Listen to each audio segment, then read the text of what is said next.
Good morning, everyone, and what a fantastic crowd we've got here today. Thank you all for coming along this morning, and what a fitting venue to be sat in. The People's History Museum, the Museum of Democracy, past, present and future. Such an important place for us to be able to gather today to talk, I think, about one of the biggest moments in politics that we'll ever find ourselves in. And fitting as well, it's my great pleasure to have you all in Greater Manchester, because you just have to look not just around this building or the skyline, but across this great city region across every town, village and city within Greater Manchester to see the story of what can happen when you put your principles into action and you lean on your history of people-powered success. For those of you not familiar with the Greater Manchester story, and that's few and far between because we're not known for our modesty or for being quiet, and I welcome friends from across the country to hear us being so proud of the place that we're building. But you think about this place, you think about a city of the Industrial Revolution, the first modern industrial city that was brought here by people, that was built by people, that created a people-powered economy and fought hard for democracy. From the trade union movement, from Peterloo, through to the suffragettes and even the modern computer, Greater Manchester's always had a story to tell about the difference that we made to the world. But you think about our city region in the 80s and the 90s, and you think about a place that struggled in post-industrial decline, that saw what happened when you strip away power, opportunity and control from our places. And you look now as to what we see. We see one of the fastest growing city regions, but we see something different. We see the creation of a place that's chosen to do things differently, that hasn't just accepted that what the market does is enough, but has thought about how we lean on our history and building a people-powered economy. So when we boast about creating the fastest growing city region, we're also boasting about the young people that we're getting into jobs and opportunities. We're boasting about our schools. We're boasting about the opportunities that we've taken to change people later on in life and help them grasp the creation of a new economy. And there's been one person that's been integral in what we've been trying to achieve over the last decades. And he's chosen a different path. The captain of a football team, surrounded by people that are committed to this place. And what we've been able to create in Greater Manchester has caught the attention, not just in the UK, but when we go abroad. Because we're telling ourselves a different story about what the future could be. A place that puts place before politics, that focuses on people and focuses on community and focuses on opportunity. And look, those of you that know me know that I don't give compliments lightly. I'm not someone that easily fawns on the people around me. So take this with the honesty and the integrity with which I mean it. I've seen Andy up close, and don't get me wrong, at first, when he wasn't on time to everything, I find that really stressful.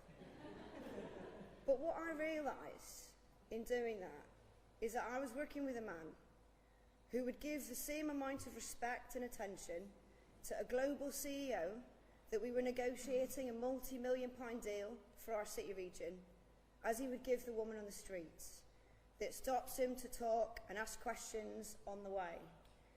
And that in an era when we don't see many people with trust in politics, when people feel that the country isn't working for them, when they don't see people in leadership that hears them, is something quite special. And what Andy's been able to do, working with myself and the other leaders across Greater Manchester, is think about how we restore hope back into our communities, offering people a different path. And it's not easy to let someone go when they're moving on to other things, and across Greater Manchester, people are willing him on. But they're willing him on because they see someone who doesn't just listen, but somebody who gets it. Somebody wants to restore trust in politics. Somebody wants to restore the belief that hope doesn't just mean a soundbite, but it can mean meaningful change that puts money in people's pockets and gives people a stake. And so look, I'll just say this. We stand here with a legacy of generations of people that have fought for all that's good in society. We have to be able to restore trust in politics. We have to be able to put people at the very heart of what we're doing. And there is one man that I've seen up close that I've had the privilege over the last 5 years of working alongside. And it's that one man that I think I've got complete confidence that the path that we face in the years to come is made so much stronger by where we are today. So please, it gives me great pleasure to welcome Andy Burnham.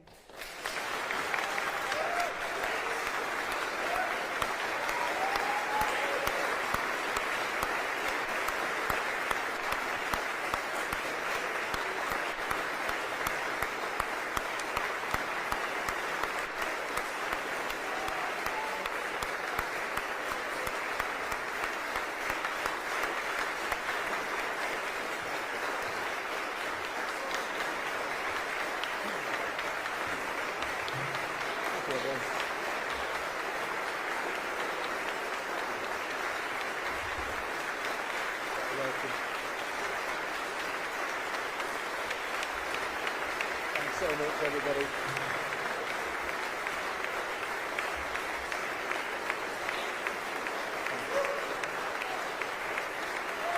Thanks very much, everyone. Wow, what a welcome. Good morning, everybody. Are you ready for this?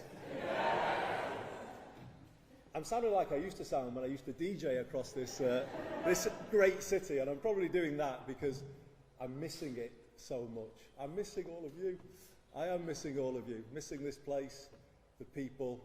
You were just brilliant to me in my 9 years as mayor. I could not have asked for better backing. You were there at my back all the way through, and I will never forget what this place did for me. It's been such a wrench to leave that I've had to get special permission from what people in Westminster call my Manchester clothes. I've had to get special permission to wear them this morning. Sorry, Kemi, about that.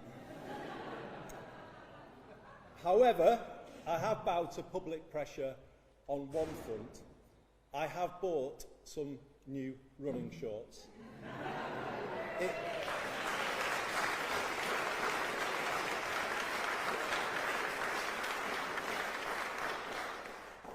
It was either do that or change the decency laws, and I opted for the former.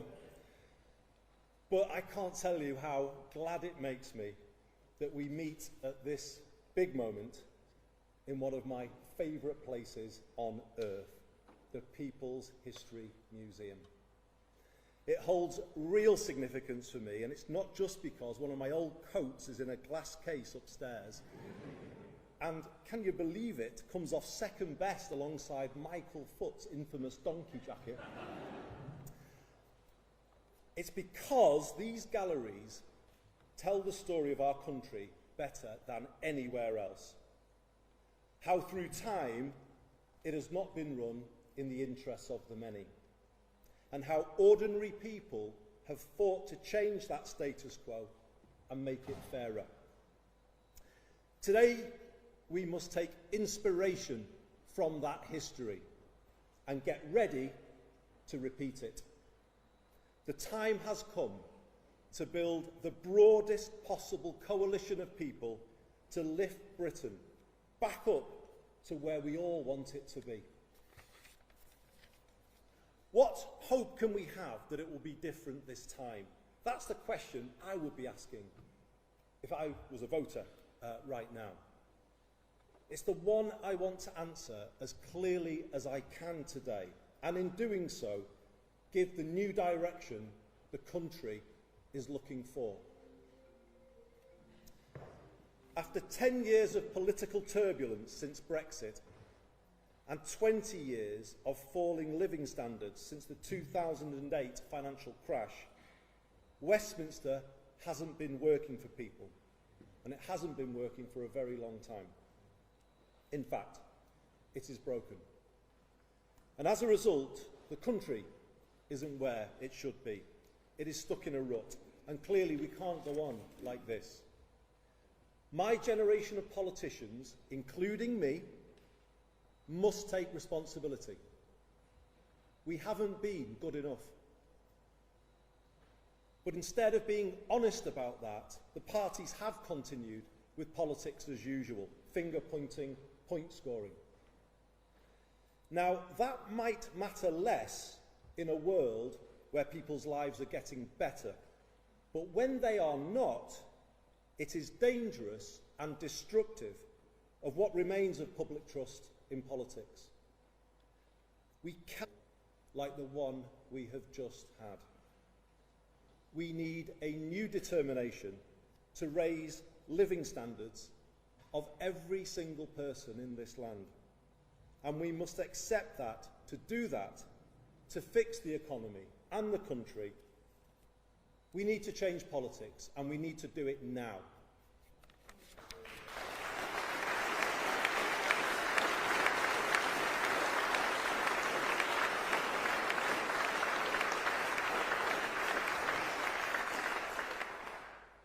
So let me state my clear intention as I put myself forward.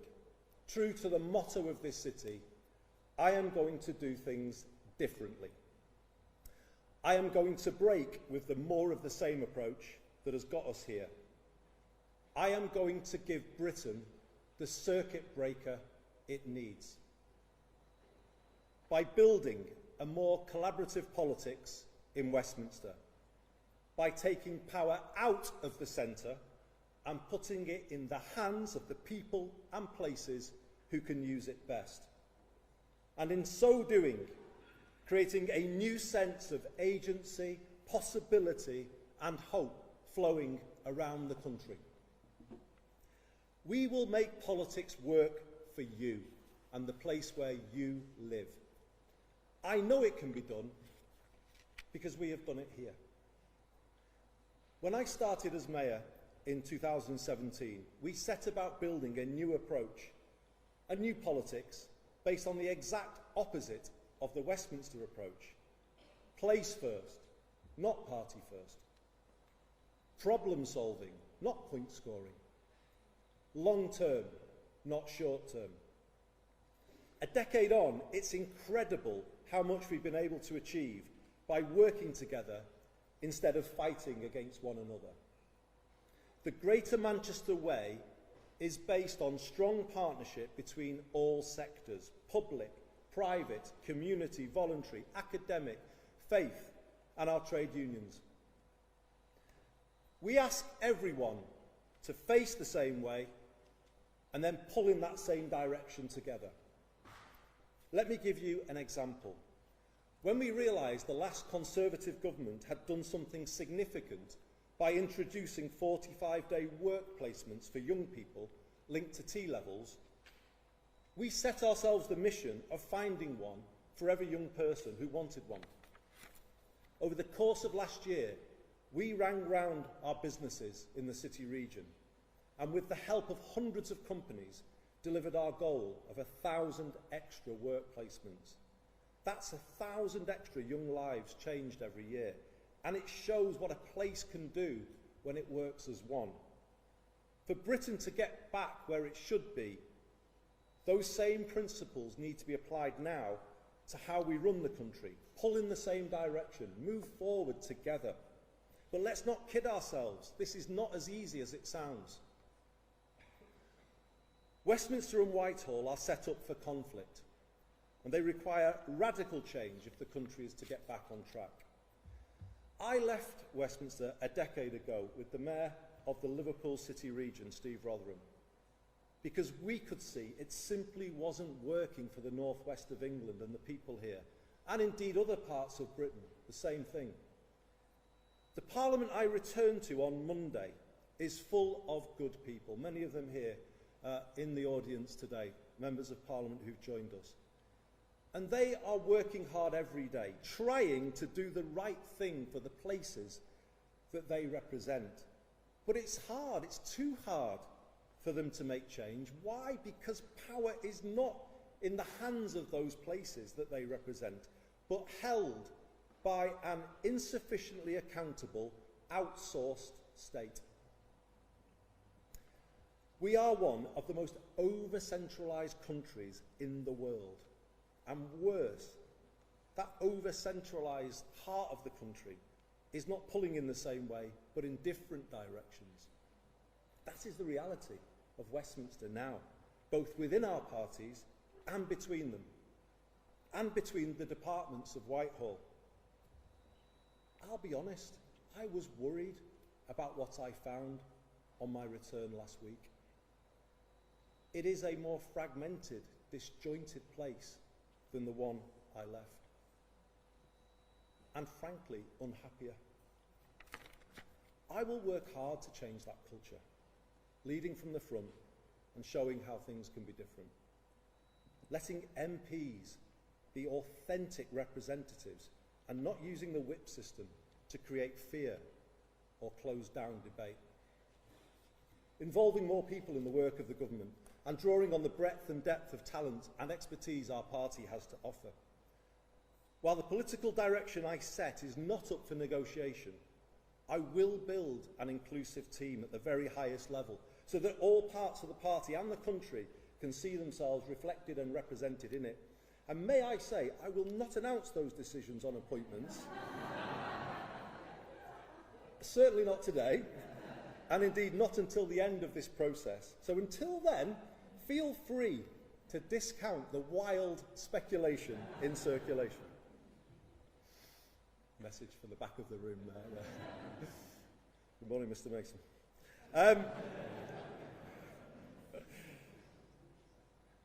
I will reach out to other political parties to find as much common ground as we can and build that more collaborative approach I spoke about a moment ago. So, a greater sense of unity in Parliament will then allow us to give a clearer sense of direction to Whitehall. I was struck by recent comments from ministers expressing their deep frustration at the Whitehall turf wars. Like Parliament, the civil service is full of good people trying to do the right thing, but they are held back by the structure and culture in which they have to work. It is too adversarial, and too much time is wasted with departmental silos battling each other and battling the Treasury rather than getting things done. How can the country pull in the same direction when that is the reality at the very top? And as mayors, I'm sure I speak for the front row here, as mayors we have felt similar frustration over the years when those same departments constantly push back against our legitimate requests to improve our places by devolving a fraction of the power and resources they hold. The truth is this: the country spends too much time arguing and not enough time doing. I'm not sure this Whitehall culture could ever be justified. It wasn't justified when I was a minister almost 20 years ago, but it certainly can't be justified now. The stark imbalance in resources between national government and local government is holding back growth. If councils can't fix potholes, what chance do they have of bringing forward major regeneration schemes to get growth going?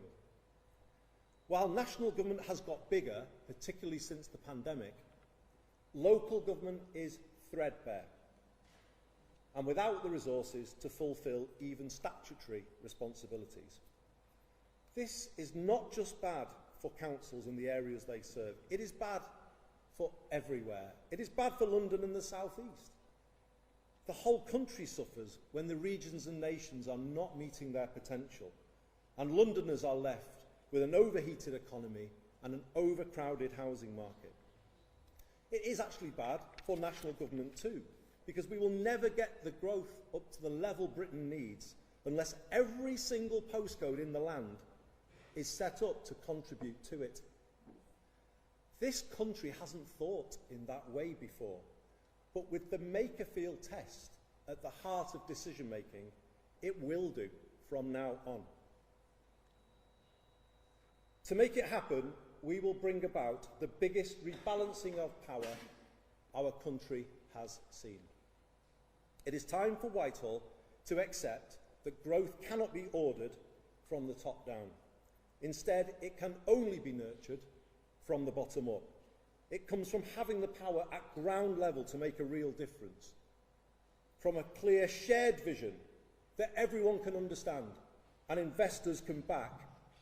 It comes from running sound finances, as we have done here in Greater Manchester, which in turn gives businesses the stability and the confidence to invest, increasing their productivity and adoption of new technology. It comes from placing our universities at the heart of local economies, as all the mayors do, and bringing the innovation-led approach through start-ups and scale-ups. It comes from committing to decent infrastructure in all parts of the UK and getting national investors to back the aspirations set by regions. It comes from giving people the security of a good home and good employment so that they can be as productive as possible, from good mobility and an ability to afford the basics. And it comes from not leaving everything to the market, but public intervention where necessary, to set higher ambitions for towns, as we did in Stockport, and kickstart the process of change. This is Manchesterism.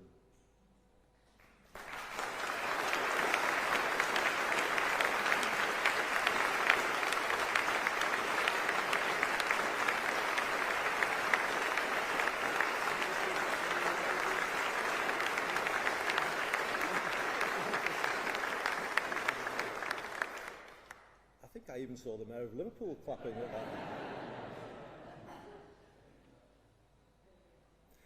It is a vision for good growth and a rejection of the old trickle-down model.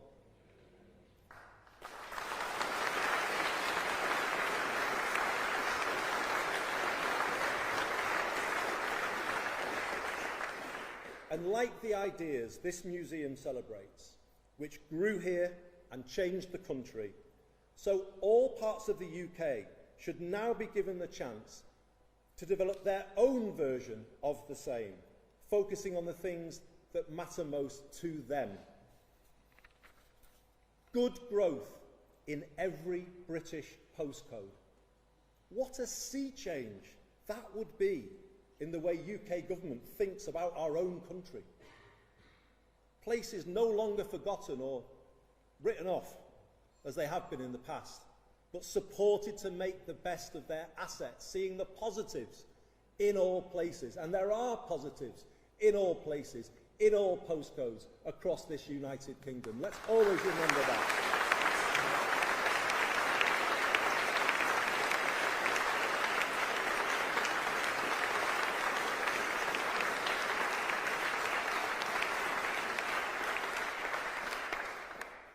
Powers for our rural economies to address issues specific to them, like inadequate transport. Powers for areas undergoing industrial transition, like Port Talbot, Scunthorpe and Aberdeen. Powers for our proud coastal towns to reimagine themselves for the 21st century.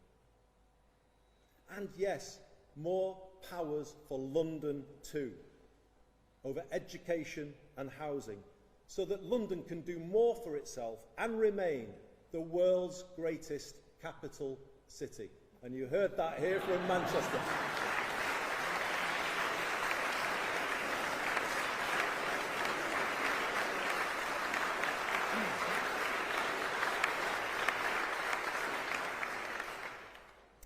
All of it backed by the stability that comes from sound public finances, as I said before, and the discipline of our current fiscal rules.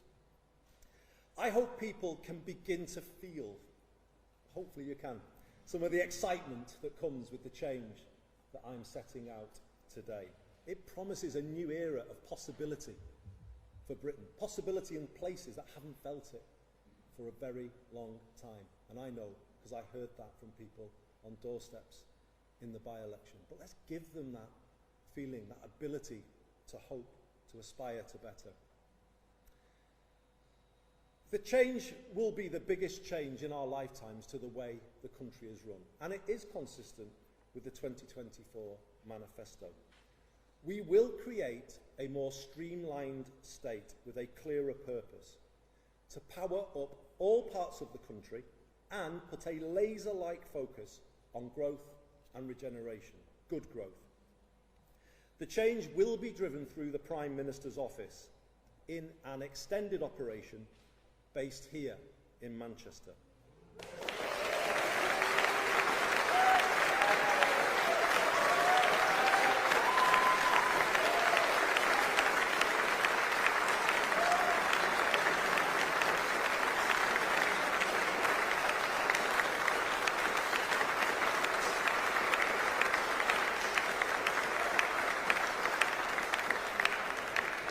But here's the important thing.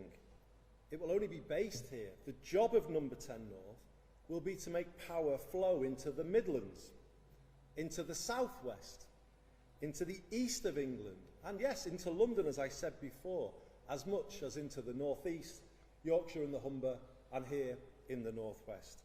It will be about offering new opportunities to extend devolution in Scotland, Wales and Northern Ireland by taking power deeper down.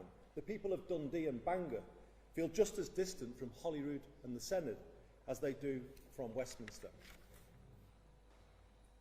Now get this. Number 10 North will be the nerve centre of a rewired Britain.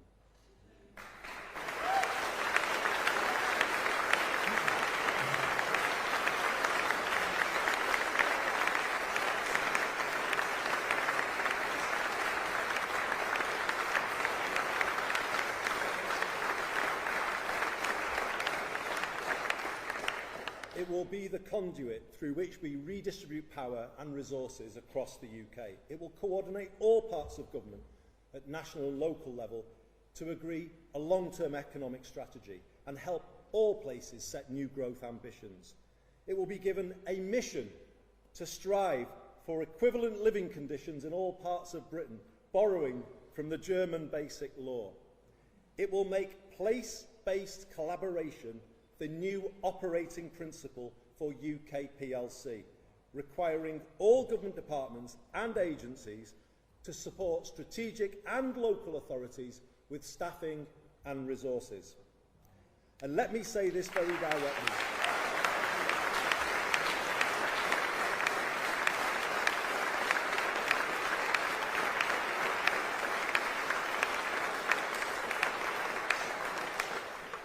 And let me say this very directly.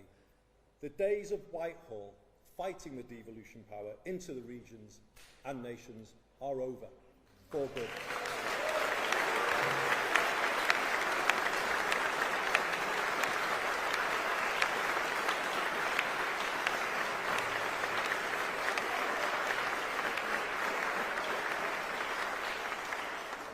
I have had 10 years of fighting the Whitehall machine, blocking this place's progress, the progress of people here, and I am simply not prepared to accept the same for any area coming after Greater Manchester. The whole of Whitehall will now be required to get behind our places and work together with them to make quicker, more joined-up decisions. Ours will be a 10-year mission to raise living standards across the land. To do this, Number 10 North will support the regions on 3 clear tasks: reform of essential utilities, reindustrialisation, and the regeneration of places. On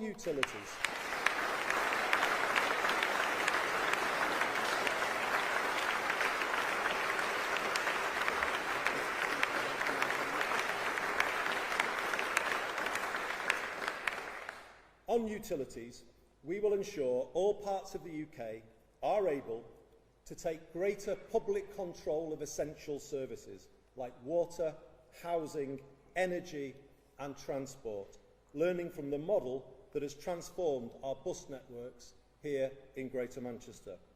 We will set out 10-year plans to bring down the cost of these essentials to individuals, families and businesses.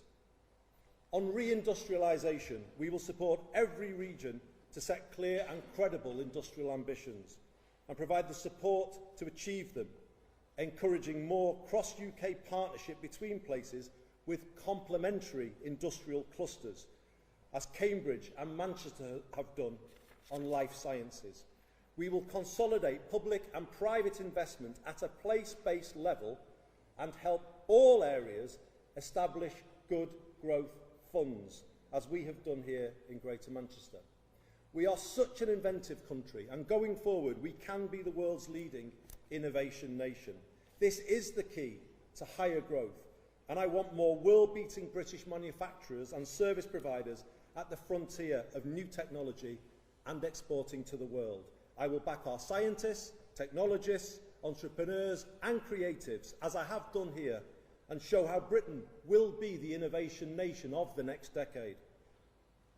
We will get better at capturing full value from their ideas for UK PLC by changing the culture in Whitehall when it comes to backing British industry.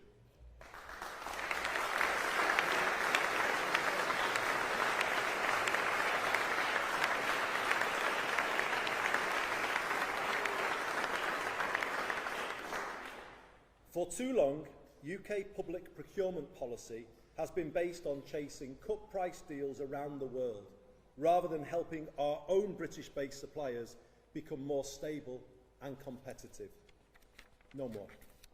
From here on, every pound raised from taxpayers will work harder for them, and that approach will apply fully to the Defence Investment Plan. We will make sure that all eligible public contracts are subject to proper social value weighting.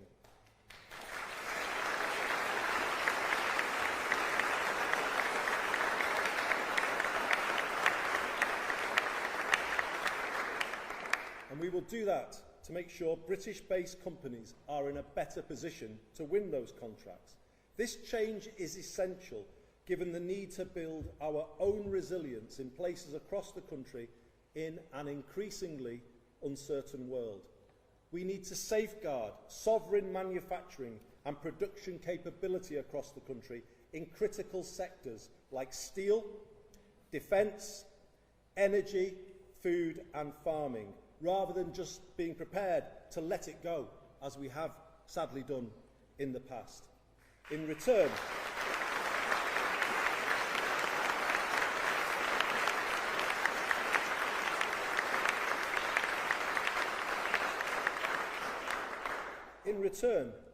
we will recycle maximum benefits for our communities and our residents. For instance, by requiring a much greater supply of 45-day work placements and apprenticeships for young people.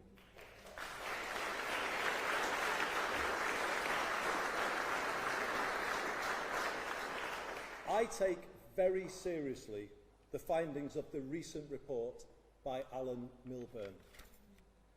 We need a complete rethink of how we support the next generation to succeed.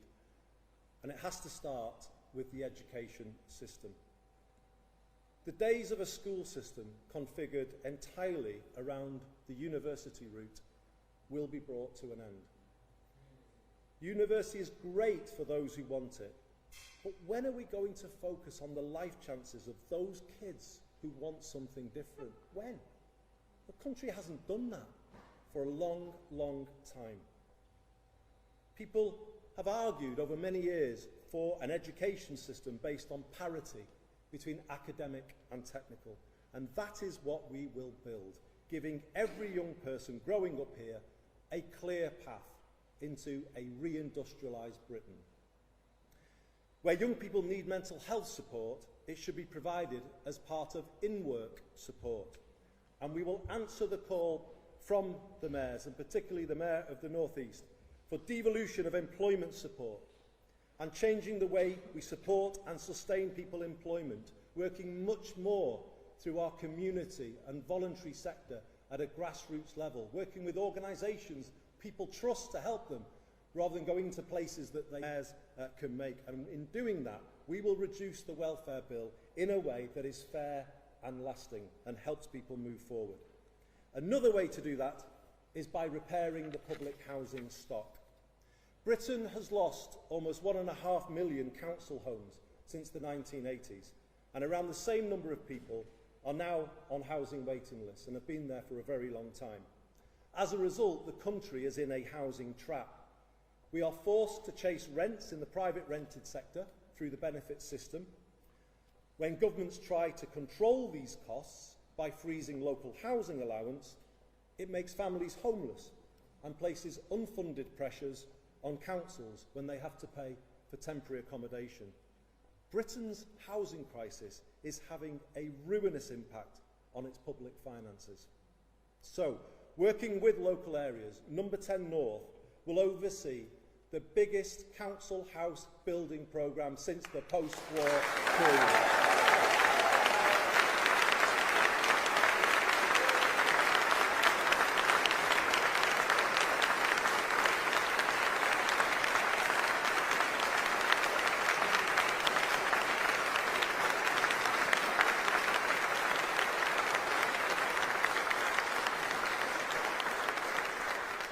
We will use public land, vacant public land, to reduce costs. Let me just take you back to when I grew up here in the 1970s. And Steve Rotherham and I have written about this in a certain book. But when we were growing up here, amongst the friends we had at school, there were two things that were the foundations of working class aspiration. A council home, a secure home that was the foundation for everything. And then good technical education. And those things have been taken away in the decades since. So no wonder so many young people struggle to make it work and then don't make it work. Don't blame them. Blame ourselves. We haven't been giving people this stability, this ability to get on in life. And it's time we did and brought back working class aspiration, the chance of somebody growing up here to be everything that they can be. And that's what we'll do. And also make this a city where no one has to leave to get on in life, or any of the other cities represented here today. That's what this new era is going to be all about. A sense of hope, of possibility, that things are achievable that you might not have thought were before. And having this focus on council homes again and building them in all parts of the country, it will represent a decisive shift to a more preventative, productive state. Adopting a national housing first philosophy, as has been pioneered so successfully in Finland. If you don't give people a good home, what chance have they got of having a good life? What chance of making the health service sustainable if people are not living in good accommodation or getting a good education for kids? Everything starts with a good home, and this country finally has to put that at the top of its priority list.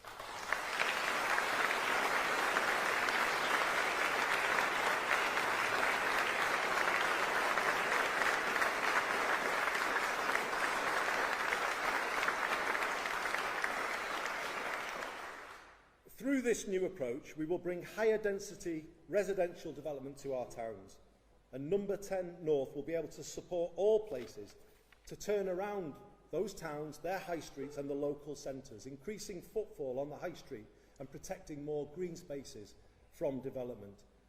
To reinforce that, we will reform business rates to support pubs and high street businesses, businesses that bring social benefits to communities. And let me finish by saying this. Rather than being a marker of decline, shouldn't we make our high streets the new symbol of Britain's renaissance?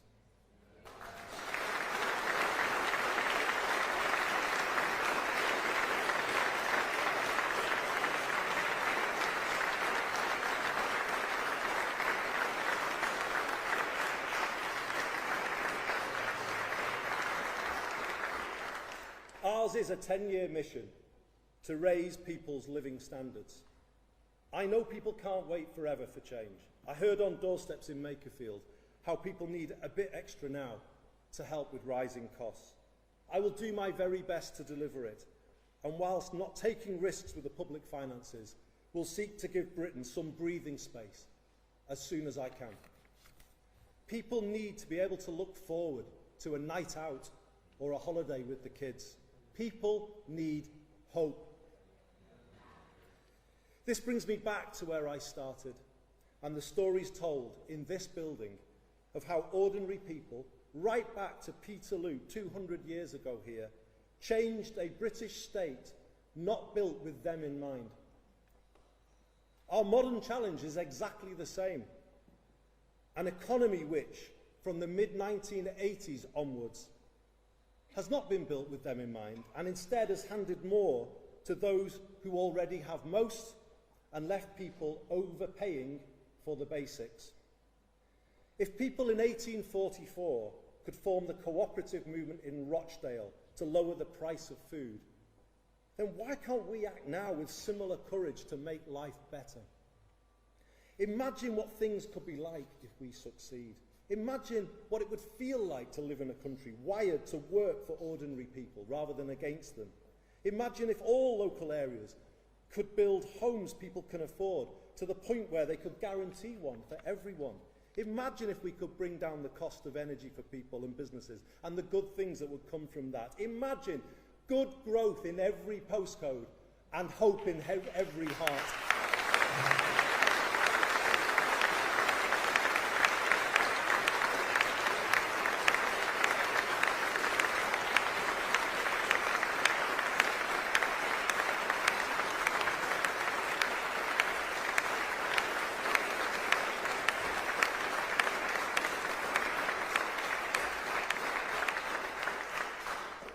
Say it again.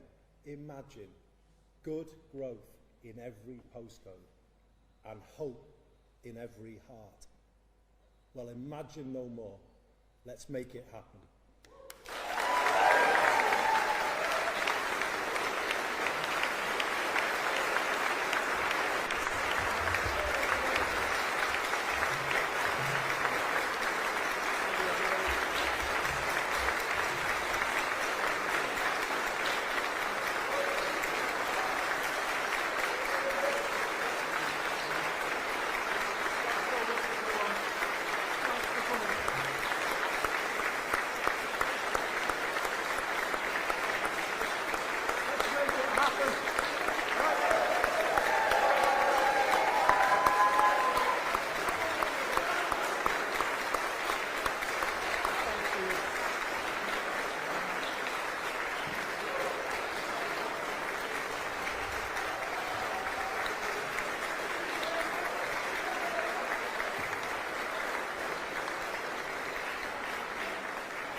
Well done.